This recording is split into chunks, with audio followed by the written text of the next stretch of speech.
जम्मू कश्मीर की सबसे रहस्यमयी जगहें जिनके रहस्य जानकर वैज्ञानिक पागल हो गए। नंबर 5, डल लेक, कश्मीर। वैसे तो इस झील को बहुत ही सुंदर झील माना जाता है और जो भी पर्यटक कश्मीर घूमने के लिए आते हैं वह इस झील की खूबसूरती को देखने के लिए जरूर आते हैं। लेकिन इस झील के बारे में कहा जाता है कि अगर कोई व्यक्ति अकेला ही झील के पास जाता है तो उस व्यक्ति को एक महिला अलग अलग रूप में दिखाई देती है, और अगर कोई भी व्यक्ति उस महिला के पास चला जाता है तो वह महिला उस व्यक्ति को पानी में डूबाकर अपने साथ ले जाती है, जिस वजह से इस झील के पास कोई भी अकेले जाना नहीं चाहता है। नंबर 4, परमांड्यूल। परमंडल को छोटा काशी भी कहा जाता है और इस जगह के बारे में कहा जाता है कि यहाँ पर जमीन के अंदर से गुप्त गंगा होकर गुजरती है, जिस वजह से इस जगह पर काफी ज्यादा पर्यटक आते हैं। और आपको बता दें, यहाँ पर छोटा सा गड्ढा खोदने पर आपको पानी दिखाई देने लगेगा और यहाँ के लोगों का यह कहना है कि रात के वक्त से यहाँ पर गुप्त गंगा तेजी से बहती है और जिन लोगों का यहाँ पर अंतिम संस्कार किया जाता है उन लोगों की हस्तियां इस जगह पर गड्ढा खोदकर डाल दी जाती हैं, जिससे वह हस्तियां अंदर ही अंदर गंगा में भाकर हरिद्वार पहुंच जाती हैं। नंबर 3, काला रूस सीक्रेट टनल। कश्मीर के गुफ्फरा जिले में काला रूस नाम का एक गांव है जो हमारे भारत में ही नहीं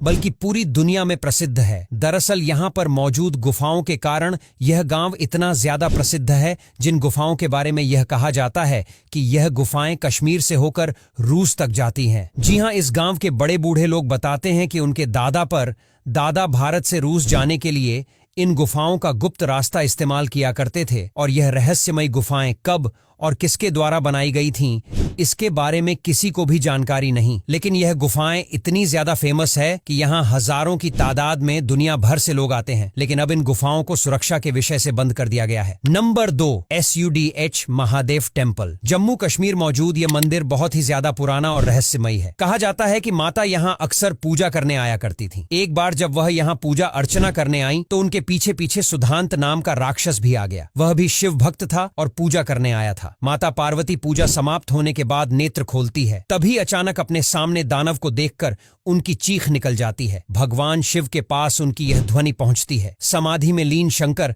भगवान को लगता है कि माता पार्वती निश्चय ही किसी मुसीबत में हैं और वह उनकी रक्षा के लिए अपना त्रिशूल फेंकते हैं। त्रिशूल आकर दानव सुधांत के हृदय में लगता है। जब शिवजी को पता चलता है कि उनसे अनजाने में बड़ी भूल हो गई है, इसके बाद शिव वहां प्रकट हुए और वह सुधांत को पुनः जीवन दान देना चाहते थे, लेकिन अपने इष्ट देव के हाथों प्राण त्याग कर सुधांत मोक्ष प्राप्त करना चाहता था। तब शंकर भगवान ने उस त्रिशूल के 3 टुकड़े करके वहीं गाड़ दिए, जो आज भी देखे जा सकते हैं। नंबर 1, मानसर।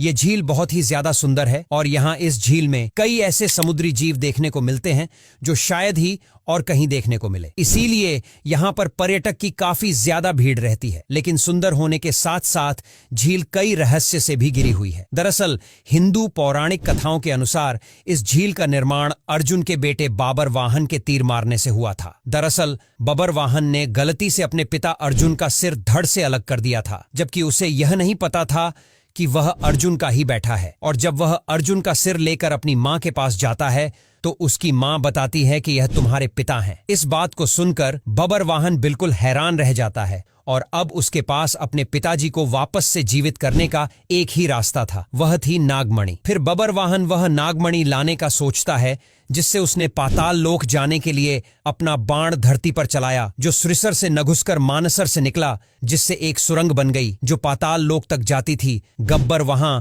उस सुरंग में घुसकर पाताल लोक जाकर शेषनाग से वह मणि ले आता है और अपने पिताजी को जीवित कर देता। और जब वाहन उस झील से बाहर आया तो धीरे धीरे पाताल का पानी उस सुरंग से बाहर निकलने लगा और फिर इस झील का निर्माण हुआ, जिसे देखने के लिए अब हजारों पर्यटक यहाँ आते हैं, क्योंकि इस झील के अलावा यहाँ पर कई पवित्र मंदिर भी हैं। अब यहाँ तक वीडियो देख ली है तो फिर वीडियो को लाइक और शेयर करना बिल्कुल भी मत भूलना। धन्यवाद।